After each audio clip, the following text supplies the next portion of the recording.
आज आपण या व्हिडिओमध्ये हिंदीचं भाषा और व्याकरण म्हणजेच लँग्वेज आणि ग्रामर बघणार आहोत।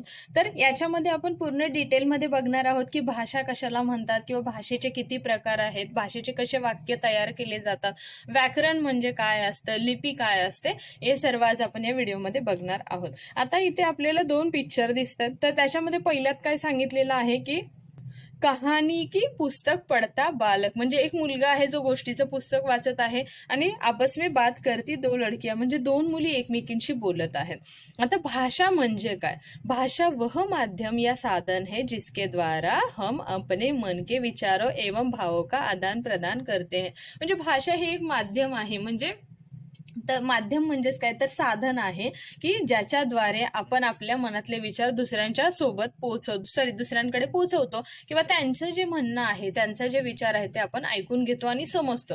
आपण समोरच्याला समजून घेतो, तो आपल्याला समजून घेतो। हे काय आहे तर भाषा। सो भाषेची परिभाषा विचारली म्हणजे भाषा कशाला म्हणतात, तर काय लिहायचं आहे? भाषा वह माध्यम या साधन है जिसके द्वारा हम अपने मन के विचारों एवं भावों का आदान प्रदान करते हैं। सो ही काय झाली तर भाषा। आता भाषेची किती रूप आहेत म्हणजे किती प्रकार असतात, तर भाषेचे 3 प्रकार असतात। ते कोणकोणते आहेत? मौखिक भाषा, लिखित भाषा आणि सांकेतिक भाषा।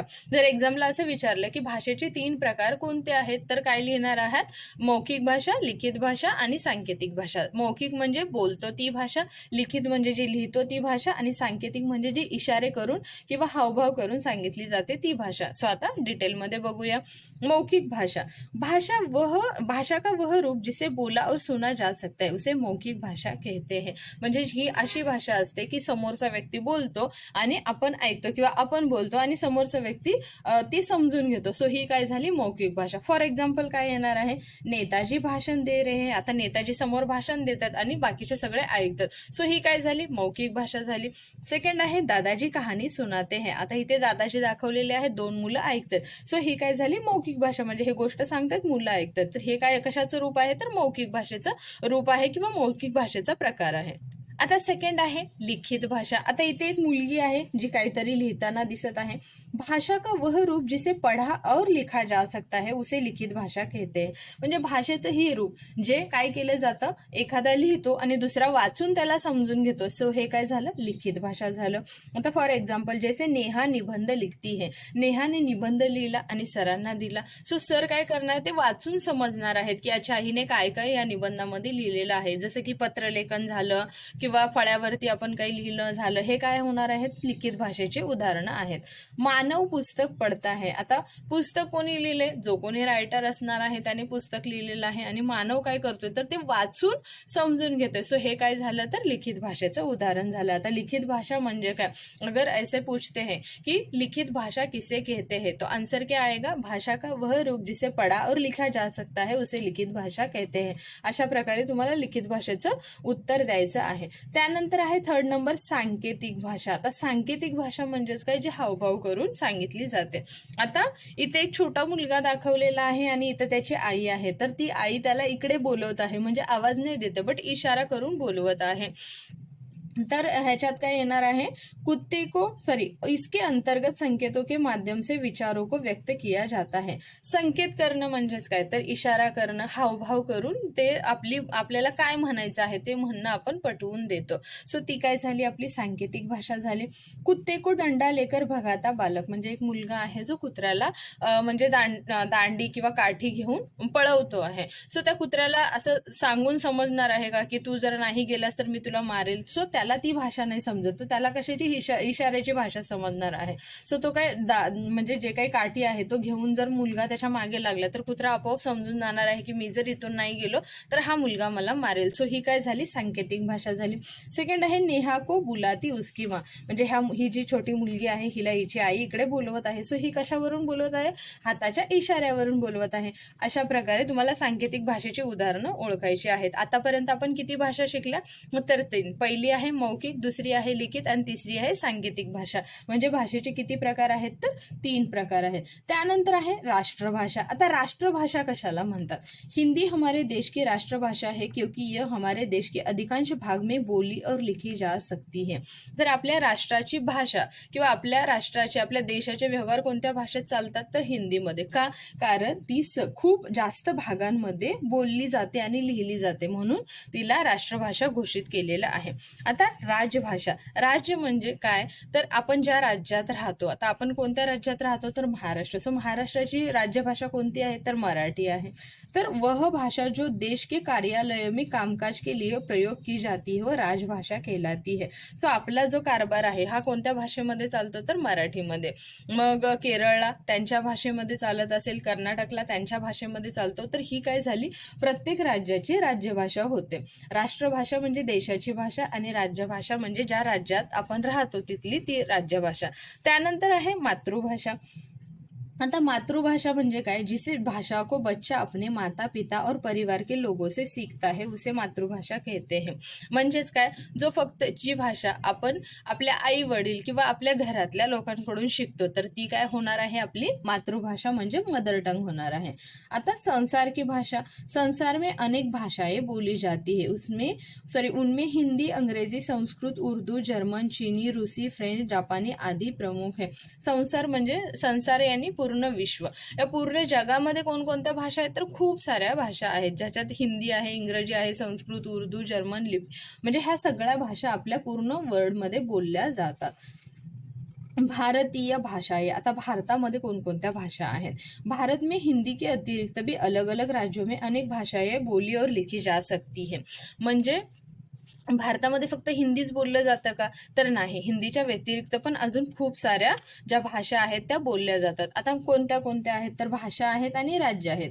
तर हिंदी कुठं बोलली जाते? उत्तर प्रदेश, मराठी महाराष्ट्र, गुजराती गुजरात, तमिळ तामिळनाडू, मल्याळम केरळ, तेलुगू आंध्र प्रदेश, कन्नड कर्नाटक, बांगला पश्चिम बंगाल, उडिया ओडिसा, हिंदी बिहार. सो अशा प्रकारे ज्या त्या राज्याची अशी वेगळी एक अशी भाषा असते. आता बोली म्हणजे काय? आता भाषा बघितल्या, पहिली आपण राष्ट्रभाषा बघितली. राष्ट्रभाषा म्हणजे जे आपल्या पूर्ण भारत देशाची आहे. राजभाषा म्हणजे ज्या राज्यात आपण राहतो, ज्या स्टेटमध्ये राहतो ती भाषा. मातृभाषा म्हणजे मदर टंग जी घरात बोलली जाते ती. आणि संसार म्हणजे पूर्ण वर्ल्डमध्ये कोणकोणत्या भाषा बोलल्या जातात. आणि भारतीय भाषा, भारतामध्ये कोणकोणत्या भाषा आहेत ते पण आपण बघितलं. आता आपण बघूया की बोली कशाला म्हणतात.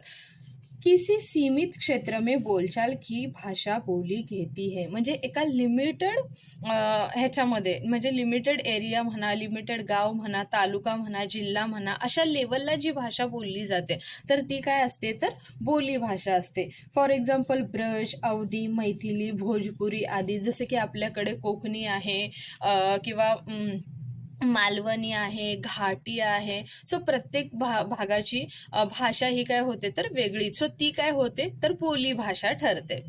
त्यानंतर आहे लिपी. आता लिपी कशाला म्हणतात तर लिपी म्हणजे स्क्रिप्ट.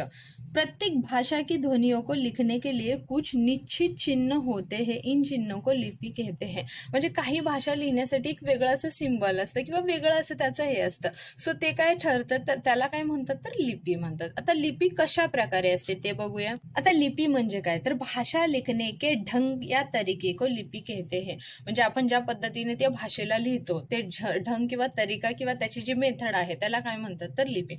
प्रत्येक भाषा की अलग अलग और विशेष लिपी होते. कुछ प्रमुख भाषा और उनकी लिपियों के नाम लिखित है. निम्नलिखित आहे म्हणजे आता खाली आपल्याला काहीतरी नावं दिली कोणती भाषा कशी लिहिली जाते. जशी की हिंदी काय होणार आहे देवनागरी होणार आहे, संस्कृत देवनागरी आहे, गुजराती देवनागरी आहे, मराठी देवनागरी आहे.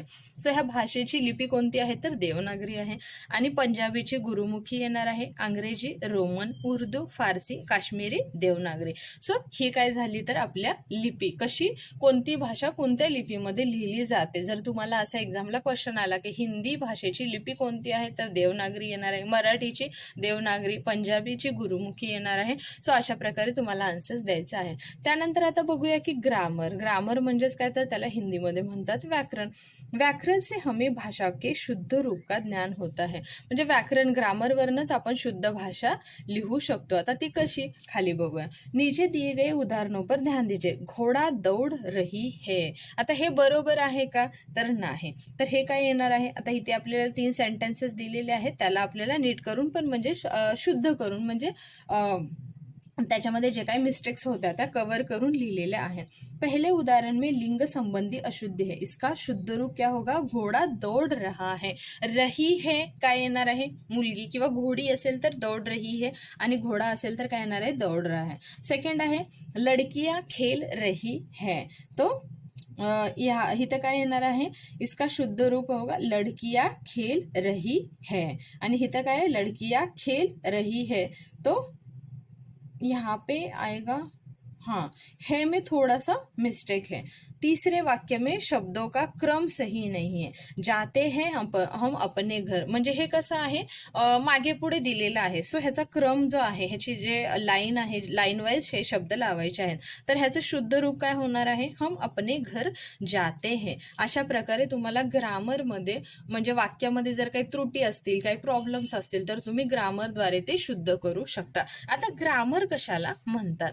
व्याकरण वह शास्त्र है जिसके द्वारा हम भाषा को शुद्ध रूप से पढ़ना लिखना और बोलना सीखते हैं. म्हणजे हे भाषेचं कुठलं रूप आहे किंवा शास्त्र आहे की व्याकरण जे आहे हे काय शास्त्र आहे?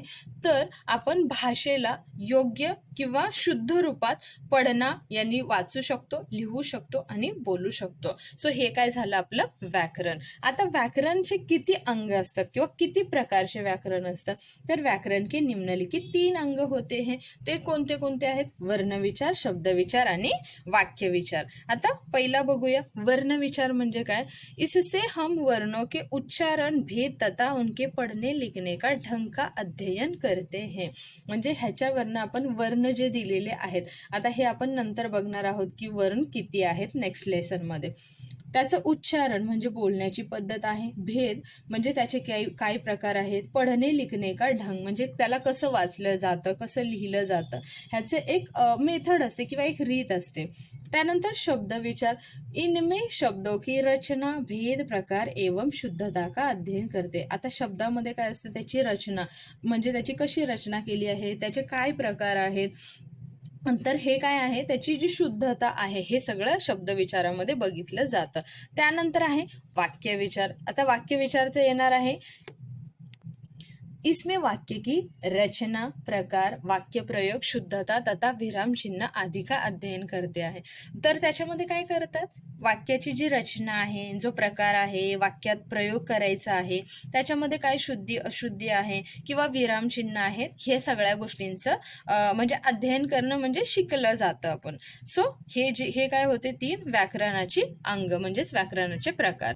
आतापर्यंत आपण काय काय बघितलं? तर भाषा कशाला म्हणतात, भाषेची किती रूपं आहेत, राष्ट्रभाषा कोणती आहे, राज्यभाषा कोणती आहे, बोलीभाषा म्हणजे काय किंवा कार्यालयामध्ये कोणती भाषा वापरली जाते, मातृभाषा कशाला म्हणतात, बोलीभाषा कुठपर्यंत सीमित असते, मग लिपी कशाला म्हणतात, देवनागरी लिपी कशाला म्हणतात आणि व्याकरणाची रूपं आपण ह्या व्हिडिओमध्ये बघितली. मला असं वाटतं की भाषा आणि व्याकरण तुम्हाला व्यवस्थितपणे समजलं असेल. आपण भेटूया नेक्स्ट व्हिडिओमध्ये, तेव्हा आपण बघणार आहोत वर्ण आणि विचार. आय होप तुम्हाला हा व्हिडिओ आवडला असेल. जर व्हिडिओ आवडला असेल तर चॅनेलला नक्की लाईक आणि सबस्क्राईब करा. भेटूया दुसऱ्या व्हिडिओमध्ये. तोपर्यंत बाय बाय.